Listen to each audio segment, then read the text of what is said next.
1, 2, 3, come on! नमस्कार दोस्तों, आप सब लोग कैसे हो? अपनी स्टडी जो है कंटिन्यू रखे होंगे और आपने जैसा कि अपना जीएस पार्ट जो स्टार्ट हो गया है, जिसमें आप क्या पढ़ रहे हो, जैसे कि ज्योग्राफी पढ़ रहे हो, पॉलिटी पढ़ रहे हो, पॉलिटी में भी आपको मज़ा आ रहा होगा।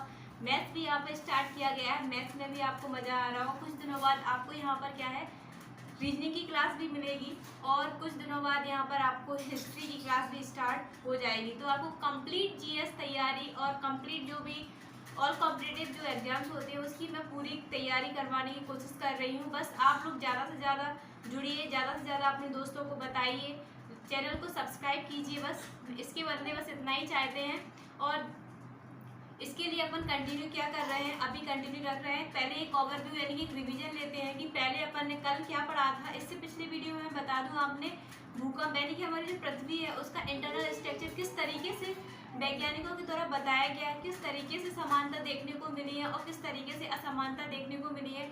जैसा कि मैंने आपको बताया कि इंटरनल स्ट्रक्चर को पढ़ने के लिए अपन ने 3 तरीके से डिवाइड किया, जिसमें अगर बता दूं तो पहले नेचुरल रिसोर्स, और अगर बात करें तो प्राकृतिक, अप्राकृतिक, और इसके बाद अपन ने पढ़ा था पृथ्वी की उत्पत्ति यानी कि पृथ्वी की जो उत्पत्ति उससे संबंधित। इससे पहले अपन ने पहले क्या पढ़ा, अप्राकृतिक यानी कि नॉन नेचुरल रिसोर्स के अकॉर्डिंग क्या देखा, दाब घनत्व तो टेम्परेचर के आधार पर। इसमें 2 विचारधाराएं बनती है, जिसमें क्या देखा गया कि अगर पृथ्वी के अंदर जैसे जैसे जा रहे होते हैं, जब दाब बढ़ता है तो क्या होता है, डेंसिटी भी बढ़ती है। लेकिन टेम्परेचर की बात करें तो अगर अपन 10 मीटर तक जाते हैं तो 1 डिग्री सेंटीग्रेड टेम्परेचर बढ़ता है। इस हिसाब से देखा जाए तो अगर 300 मीटर गहराई में जाएंगे तो टेम्परेचर कितना बढ़ना चाहिए, इस तरीके से अगर टेम्परेचर बढ़ना चाहिए। लेकिन ऐसा नहीं होता है, क्योंकि 1200 किलोमीटर तक की गहराई तक अगर कोई गया तो उसमें क्या टेम्परेचर इंक्रीज होना चाहिए, लेकिन नहीं, इसके एक पॉइंट तक तो टेम्परेचर बढ़ता है, लेकिन फिर नीचे जाते हैं तो टेम्परेचर क्या होता है, कहीं ज़्यादा कहीं कम मिलता है।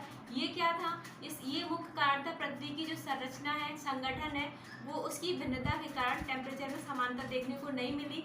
तो टेम्परेचर वाली चीज़ को हटा देते हैं, लेकिन दाब और घनत्व के आधार पर पृथ्वी का इंटरनल स्ट्रक्चर ओवरव्यू पूरा मैंने आपको दिया है। इसके बाद अगर देखें तो नेचुरल रिसोर्स के अकॉर्डिंग अगर देखते हैं तो नेचुरल रिसोर्स क्या होते हैं, इसमें अपन ने देखा ज्वालामुखी पूरा डिटेल में पढ़ाऊंगी। लेकिन एक ज्वालामुखी जब फटता है यानी कि वॉल्केनो जब फटता है, वो क्यों फटता है, क्योंकि हमारी पृथ्वी के अंदर काफ़ी अधिक मात्रा में जो मैग्मा रहता है, मैग्मा और लावा क्या होता है, मैग्मा मतलब जब पृथ्वी के अंदर तरल फॉर्म में रहता है तो उसे मैग्मा कहते हैं। और जब वह विस्फोट होता है पृथ्वी के अंदर से, जब ज्वालामुखी विस्फोट होता है उसके रूप में जब बाहर निकलता है और वो धीरे धीरे ठंडा होने लगता है तो उसको मैग्मा कहते हैं।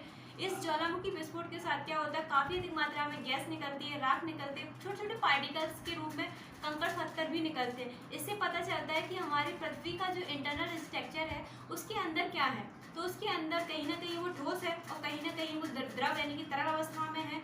तो इस तरीके से पता चलता है कि नेचुरल रिसोर्स के आधार पता चलता है कि हमारी पृथ्वी का जो इनर फॉर्म यानी कि जो इंटरनल स्ट्रक्चर है वो तरल यानी कि लिक्विड फॉर्म में भी है और सॉलिड फॉर्म में भी है। इसके बाद अपन भूकंप के बारे में पढ़ रहे थे, तो भूकंप के आधार पर भूकंप का मतलब क्या होता है, मैंने एक सिंपल फॉर्म में बताया कि भूकंप यानी कि अगर आप जब कभी बाथरूम में गए हो और बाल्टी भरी हो, उसमें अचानक से ठोकर लग जाती है तो पानी क्या होता है, हिलने लगता है। या सिंपल फॉर्म में देखा जाए तो किसी सतह का हिलना यानी कि डगमगाना ही क्या होता है, भूकंप कहलाता है।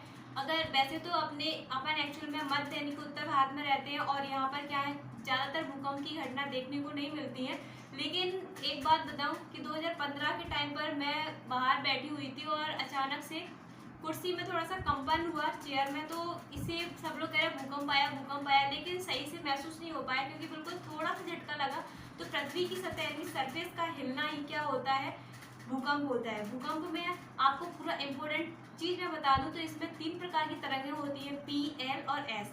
ठीक है, पी पढ़ा अपन ने, एस पढ़ा अपन ने, एल पढ़ा। पी मतलब प्राइमरी, इसमें सबसे इम्पोर्टेंट आपका पी होता है। पी क्या होता है, ये पृथ्वी के इनर पॉइंट यानी कि कोर तक पहुंच जाता है, जिसमें देखा जाए तो इसकी स्पीड सबसे ज़्यादा होती है। इसकी स्पीड आपको याद रखनी है, 8 से 9 किलोमीटर होता है। इसके ये किस तरीके से चलती है, तो ये अनुप्रस्थ तरंग होती है। और किस तरीके से चलती है, इस तरीके से आगे बढ़ने के बाद फिर पीछे वाली तरंग को धक्का मारा, फिर आगे बढ़ी, फिर पीछे, तो इस तरीके से ये चलती है। तो आपसे पूछा जाएगा कि जो एल तरंग है वो किस तरीके की तरंग होती है, तो अनुदैर्ध्य तरंग होती है और 8 से 9 किलोमीटर स्पीड होती है। ये तीनों माध्यम में प्रवेश करती है। सिंपल सा क्वेश्चन आया भी है कि ऐसी यानी कि भूकंपीय तरंगों में से पी किस प्रकार की तरंग है, तो आपको याद रखना है अनुप्रस्थ तरंग है। अगर बात करें अनुदैर्ध्य तरंग है, अनुदैर्ध्य तरंग है। और अगर बात करें एस तरंग, एस क्या है, अनुप्रस्थ। अनुप्रस्थ का मतलब होता है इस तरीके से, ऐसे ऐसे इस तरीके से बढ़ना, यानी कि लहराते हुए इस तरीके से जाती है और समकोणिक रूप से ये कंपन करती है, उस तरंग को बोलते हैं एस तरंग। ये सिर्फ क्या होती है, सॉलिड में से ही निकल पाती है। इसके बाद अगर देखें तो सबसे विनाशकारी तरंग, ये क्वेश्चन पूछा गया है कईयों बार, सबसे हानिकारक और सबसे विनाशकारी तरंग कौन सी होती है, तो आपको याद रखना है कौन सी होती है, तो ये होती है लक्स। आपने देखा होगा कि ये जो प्यार के चक्कर में पड़ गया वो क्या हो गया, मर गया। तो वही है कि जब एल अपने अपने अपने पर आती है तो क्या करती है, पृथ्वी पर क्या मचाती है, तबाही मचाती है। तो सबसे ज्यादा विनाशकारी तरंग कौन सी होती है, एल होती है। एल में थोड़ा सा रह गया था, देखा जाए तो एल की गति यानी कि सबसे कम स्पीड सबसे कम होती है, कितनी, 3 से 4 किलोमीटर इसकी स्पीड होती है। तीव्रता, जिसकी स्पीड कम रहेगी उसमें क्या होगा, तीव्रता उसकी ज़्यादा रहेगी। और इसको रेलाइट के नाम से यानी कि रेलाइट तरंग के नाम से भी जाना जाता है। इतना आपको समझ में आ गया होगा। इसके बाद क्वेश्चन इस तरीके से पूछा गया है कि मकान का ऊंचा नीचा होना, मतलब जो मकान भूकंप जोन में आते हैं वहाँ पर अचानक देखा जाता है, अक्सर देखा जाता है कि मकान ऊपर नीचे यानी कि अप डाउन होते हैं, वो कौन सी तरंग के कारण होते हैं, तो एस तरंग। आपको पता है एस तरंग अनुप्रस्थ तरंग होती है और वो इस तरीके से चलती है। तो जो मकान इतना ऊंचा होगा वो या थोड़ा सा धंस जाएगा, ठीक है, इस तरीके से। जो मकान थोड़ा नीचे होगा वो थोड़ा सा ऊपर हो जाएगा। तो मकान यानी कि जो मकान होते हैं, बिल्डिंग्स होती है, उनका ऊपर नीचे यानी कि अप डाउन होना किस तरंग के कारण होता है, तो एस तरंग के कारण होता है, ठीक है। ये ऊपर गया, ये नीचे गया, इस तरीके से। इसके बाद ये स्टार लगा के बताया कि वेव्स यानी कि इनको दो तरीके से और डिवाइड कर सकते हैं। पृथ्वी की सतह पर उठने वाली तरंग और पृथ्वी के अंदर जाने वाली तरंग कौन सी होती है, तो बॉडी वेव्स और सरफेस। तो बॉडी वेव्स क्या होती है, बॉडी वेव्स का मार्ग कैसा होता है, तो बॉडी वेव्स यानी कि पी और एस। आपने देखा होगा पी तरंग, मैंने आपको इस तरीके से एक मैप बनाया था, इस तरीके से तरंगें निकलती हैं इस तरीके से, ठीक है। तो ये जो पी वाली तरंग क्या है, आपको पता है पी वाली तरंग से ठोस तक ही निकल पाती है, तो पृथ्वी, ठीक है, ठोस तक पहुंच पाती है इस तरीके से। और ये जो तरंग होती है वो क्या, पृथ्वी के इनर पॉइंट में भी चली जाती है। तो इस तरीके से देखा जाए तो इनका जो मार्ग है, मार्ग भी पूछा गया है कि पी और एस जो तरंग है इनका मार्ग किस तरीके का है, तो इनका मार्ग जो है अवतल टाइप का है, ठीक है, अवतल है ना। इस तरीके से जैसे अवतल और उत्तल आपने दर्पण देखे होंगे ना, उसी तरीके से आपने फिजिक्स में पढ़ा है, तो उसी तरीके से इनका मार्ग कैसा हो गया, अवतल हो गया, पी और एस, ठीक है। इनको बॉडी वेव्स क्यों बोलते हैं, क्योंकि पृथ्वी के इनर पार्ट में भी प्रवेश कर जाती है। सरफेस तरंग जो पृथ्वी की सतह पर चलती है उनको सरफेस तरंग कहते हैं। सबसे लंबा मार्ग तय करने वाली तरंग कौन सी होती है, एल होती है। एल यानी कि लब में पड़ गए तो क्या हो गए, मर गए। तो उसी तरीके से याद रखना है कि लब वेव्स यानी कि सबसे ज्यादा हानिकारक और सबसे ज्यादा विनाशकारी होती है। तो इनका मार्ग किस तरीके का होता है, उत्तल मार्ग होता है, ठीक है। इसके बाद देखा जाए तो सबसे ज्यादा जो छाया क्षेत्र होता है यानी कि शैडो जोन होता है वो कौन सी वेव्स का होता है, एस तरंग का होता है।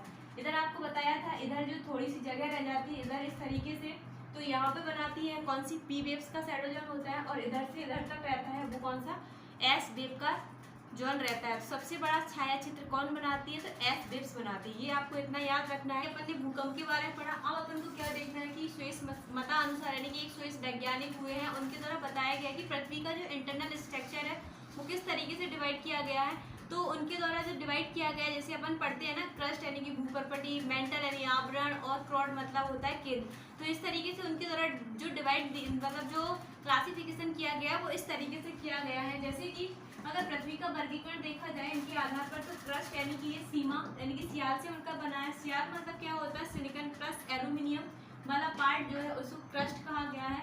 मेंटल यानी कि जो सीमा यानी कि सिलिकॉन प्लस मैग्नीशियम से मिलकर बना है। और नीफे यानी कि केंद्र जो है, क्रॉड जो है वो नीफे से मिलकर बना है। इसे क्या कहा गया, निकल प्लस Fe मतलब होता है आयरन। अब देखते हैं कि हमारी जो पृथ्वी है ये तो सॉलिड फॉर्म में है, ये ठोस अवस्था में है। पृथ्वी का जो भूपरपटी वाला भाग है वो क्या है, ठोस अवस्था में है। ये सेमी ठोस बोल सकते हैं यानी कि अर्ध ठोस के रूप में है, अर्ध ठोस के रूप में है। और नीफे यानी कि ये लिक्विड फॉर्म में है, बोले तो तरल फॉर्म में है। कौन सा, लिक्विड फॉर्म में कौन सा केंद्र है। तो क्वेश्चन यहाँ से इस तरीके से उठ के आता है कि हमारी पृथ्वी का अगर केंद्रीय भाग देखा जाए तो वो किस फॉर्म में है, तो ये हमारा कौन सा, तरल फॉर्म में है। लेकिन इसको भी अभी दो पार्ट में डिवाइड करेंगे, इनर कोर और आउटर कोर। इनर कोर किस फॉर्म में है और आउटर कोर किस फॉर्म में है। तो इनर कोर अभी देखा जाए तो इनर कोर जो है वो तरल फॉर्म में है, और आउटर कोर देखा जाए तो तरल फॉर्म में है, और इनर कोर जो देखा जाए तो उसको कहते हैं ठोस यानी कि सॉलिड फॉर्म में है। इसके रूप में अगर देखा जाए, यहाँ से क्वेश्चन यहाँ से ये आता है कि अगर किसी भी एग्जाम्पल लेते हैं कि अगर व्यक्ति की बॉडी है तो वो किससे बनकर मिलकर बनी है, मुख्यतः उसके ऊपर क्या क्या चीज़ें पाई जाती हैं, तो अपने ऊपर सिर यानी कि अपने ऊपर क्या बाल हैं, उंगलियां हैं, ठीक है, उंगली है, हाथ पैर, इस तरीके से पूरा स्ट्रक्चर बना हुआ है। लेकिन देखा जाए तो हमारी पृथ्वी के ऊपरी सतह यानी क्रस्ट के ऊपर क्या क्या पाया जाता है वो चीज़ देखते हैं। तो सबसे अधिक मात्रा में ऑक्सीजन पाई जाती है 46%, और सिलिकॉन की मात्रा कितनी है, सिलिकॉन की मात्रा यानी कि 27.72%। एल्यूमिनियम कितना है यानी कि 8.13% है। Fe यानी कि लोहा कितना है 5% है। कैल्शियम कितना है 3% है, और सोडियम कितना है 2% है। और अगर अन्य की बात करें तो सोडियम यानी कि इसके बाद पोटेशियम और मैग्नीशियम जैसे अन्य पदार्थ हैं वो अल्प मात्रा में पाए जाते हैं। तो क्वेश्चन सिर्फ इतना उठ के आएगा कि पृथ्वी पर अधिकतम मात्रा में पाए जाने वाला एलिमेंट कौन सा है। एलिमेंट की बात करें तत्व कौन सा है, तो ऑक्सीजन है। यहीं पर अगर धातु की बात करें तो धातु के रूप में अगर बात देखते हैं तो यहाँ पर एल्यूमिनियम पाया जाता है, ये आपको दिख रहा है 8.13%। दूसरी मात्रा में कौन सा तत्व पाया जाता है, तो ये 5% पाया जाता है, कौन सा, लोहा पाया जाता है। इसके बाद इनकी सबकी मात्राएं आपको इस तरीके से याद रखनी है क्योंकि यहाँ से क्वेश्चन हमेशा उठ के आता है। इस तरीके से अपन देखते हैं संपूर्ण तत्वों के आधार पर यानी कि जो जितने एलिमेंट हुए हैं उन एलिमेंट के आधार पर अगर हम पृथ्वी का आंतरिक डिवीजन करते हैं तो इस तरीके से करते हैं, जैसा कि आप देख सकते हैं कि केमिकल डिवीजन यानी कि रासायनिक और मैकेनिकल डिवीजन के आधार पर। केमिकल डिवीजन के आधार पर देखी जाए तो क्रस्ट, मेंटल और कोर, ये बार बार रिपीट हो रहा है जैसा कि आप देख सकते हो। तो इसमें भी आपने घनत्व वगैरह सब कुछ बता दिया गया था। तो क्रस्ट यानी कि क्रस्ट की गहराई कितनी होती है, 0 से यानी कि 100 किलोमीटर तक होती है। और क्रस्ट यानी कि आप यहाँ पर मैप को देख सकते हो, इस तरीके से देख सकते हो कि भूगर्भपट्टी जो है केमिकल डिवीजन अगर देखा जाए तो इस तरीके से डिवाइड करने के बाद भूगर्भपट्टी को भी अलग तरीके से डिवाइड किया गया है, यानी महाद्वीपीय क्रस्ट और महासागरीय क्रस्ट। महाद्वीपीय क्रस्ट मतलब जैसे कि अपन जो पृथ्वी की ऊपरी सतह होती है तो महाद्वीप कहाँ पर है, पृथ्वी की ऊपरी सतह पर है, तो उसे महाद्वीपीय क्रस्ट बोला गया। और जो जैसे कि जो महासागर वगैरह होते हैं वो कहाँ है, पृथ्वी के निचले वाले भाग यानी कि जहाँ पर जल है वहाँ पर है, तो उसे महासागरीय क्रस्ट बोला गया है। देखा जाए तो यहाँ पर कौन कौन सी तरंग प्रवेश कर सकती है, कौन से एलिमेंट से मिलकर बनी है या किस नाम से जानते हैं, तो सियाल। एक बार क्वेश्चन पूछा गया है कि महासागरीय जो क्रस्ट है वो किस नाम से जानी जाती है, तो ऑल ओवर देखा जाए तो मेंटल को सीमा बोलते हैं। लेकिन अगर अलग अलग तरीके से पूछा जाए तो आपको इसको सीमा याद रखना है। महासागरीय क्रस्ट किससे बनी है यानी कि सीमा बोलते हैं। और अगर इसको पूछा जाए तो इसको आपको याद रखना है सियाल से, सियाल इसको कहते हैं। यहाँ पर देखते हैं तो महाद्वीपीय क्रस्ट है वहाँ पर कौन सी भूकंपीय तरंगें प्रवेश कर सकती है, तो पीएस। और अगर एल की बात करें तो एल प्रवेश करेगी ना तो क्या करेगी, पूरी तरह से यहाँ पर विनाश कर देगी। तो ये याद रखना है। कौन सी चट्टान यहाँ पर मतलब कौन सी चट्टान पाई जाती है, तो ग्रेनाइट चट्टान। इसके बाद ग्रेनाइट चट्टान किस प्रकार से बनी है, तो भूकंप के बारे में, ज्वालामुखी के बारे में आपको बताया कि जितने भी जो एलिमेंट्स यानी कि जैसे कंकड़ पत्थर वगैरह बाहर निकलते हैं ना, जब मैग्मा ठंडा होता है तो उससे क्या होता है, ठंडे होने के बाद जो चट्टानें बनती हैं उसके रूप में देखा जाए तो ये ग्रेनाइट चट्टान से मिलकर बनी है। सिंपल सा फंडा है कि अगर आपसे पूछा जाए कि महाद्वीपीय जो क्रस्ट है वो किस चट्टान से बनी होती है, कौन सी चट्टान पाई जाती है, तो ग्रेनाइट याद रखनी है। ठीक है, ग्रेनाइट ये किसके अंतर्गत आती है, जब चट्टान वाला पूरा पार्ट पढ़ाएंगे, जैसे आग्नेय अपसादी जो चट्टान देखी है ना, तो ये आग्नेय चट्टान का ही पार्ट होता है। ठीक है, इसके बाद देखा जाए तो महासागरीय क्रस्ट भी कौन सी चट्टान से बनी होती है, तो बेसाल्ट चट्टान से बनी होती है। बेसाल्टिक चट्टान मतलब ये जो बेसाल्टिक चट्टान आपने देखा होगा जैसे काली मिट्टी है, तो काली मिट्टी क्या होती है, वो बेसाल्टिक लावा के जमने से होती है ना, उसी प्रकार से देखा जाए तो ये बेसाल्ट चट्टान। इसके बाद अगर देखा जाए तो पी तरंग। इसके बाद देखा जाए तो महासागरीय क्रस्ट अगर बात करें तो ये सीमा से बनी है और इसमें कौन सी चट्टान है, तो बेसाल्ट चट्टान है। और पी तरंग यहाँ पर प्रवेश करती है। ठीक है, आपने देखा होगा कि पी तरंग जो है तीनों माध्यमों में प्रवेश कर सकती है, तो ये तरल वाला फॉर्म है तो यहाँ पर प्रवेश कर जाएगी। तो यहाँ से आपके दो क्वेश्चन उठ के आ सकते हैं कि महाद्वीपीय जो क्रस्ट है कौन सी चट्टान से बनी है, तो आपको याद रखना ग्रेनाइट से, और महासागरीय है बेसाल्ट से। ठीक है, और इसके बाद अगर पूछा जाए तो इसे सीमा बोलते हैं किसको, महाद्वीपीय को। अगर ओशियोनिक यानी कि जो महासागरीय है उसको क्या बोलते हैं, तो उसको सीमा बोलते हैं। इसके बाद देखा जाए तो इनकी गहराई भी कभी कभी पूछ लेते हैं। गहराई यानी कि 0 से 100 किलोमीटर तक अलग अलग किताबों में अलग अलग मिलेगी, लेकिन अगर एक ओवरव्यू देखा जाए तो इस तरीके से याद रख सकते हो कि 0 से 100 किलोमीटर तक जाएंगे तो उसको क्रस्ट बोलेंगे। मेंटल यानी कि 100 से अगर 2900 किलोमीटर तक जाएंगे तो उसको आवरण यानी कि मेंटल बोलते हैं। और 2900 से 3600 किलोमीटर तक जाओगे तो क्या हो जाएगा, पृथ्वी का केंद्रीय भाग आ जाएगा। इससे ज़्यादा नीचाई तक कोई गया नहीं है, ठीक है। इसके बाद देखिए मैकेनिकल डिवीजन, लिथोस्फीयर, एस्थेनोस्फीयर और मीसोस्फीयर और बेरिस्फीयर, ठीक है। एस्थेनोस्फीयर मतलब होता है स्थल मंडल, और सॉरी लिथोस्फीयर मतलब स्थल मंडल, और एस्थेनो मतलब होता है दुर्गम मंडल, मीसो मतलब मध्य, और बेरी मतलब जो आयन मंडल होता है ये, या फिर बेरी मंडल ही बोलते हैं। इसके बाद अगर देखा जाए तो लिथोस्फीयर यानी कि जो क्रस्ट, इनर और आउटर क्रस्ट को मिला दिया जाता है तो लिथोस्फीयर बन जाता है। एस्थेनोस्फीयर की बात करें तो ये पूरा मेंटल का पार्ट होता है, यानी कि ये मेंटल, आउटर और मेंटल इन दोनों को मिला दिया जाए तो इसको एस्थेनोस्फीयर बोलते हैं। इसके बाद मीसोस्फीयर की बात करते हैं तो इनर मेंटल और आउटर मेंटल के बीच का जो पार्ट होता है उसको ये बोलते हैं। और बेरीस्फीयर अगर इन दोनों को मिला दिया जाए, क्रॉड को मिला दिया जाए, इनर और आउटर दोनों कोर को मिला दिया जाए तो उसको बोलते हैं बेरीस्फीयर। इसके यहाँ पर आपका ये भी खत्म नहीं हुआ है, इसके लिए अपन कल कंटिन्यू रखेंगे जिसमें बिल्कुल एक ओवरव्यू कि इनका घनत्व एक चार्ट बनाकर देंगे जिसमें आपको याद हो जाएगा हाल क्या कि किस तरीके से सीमा का, सियाल का या फिर क्रस्ट का, मेंटल का और क्रॉड का घनत्व कितना होता है, कहाँ पर कौन सी तरफ प्रवेश करती है। तो इसके साथ आपकी पृथ्वी की आंतरिक संरचना कल खत्म हो जाएगी।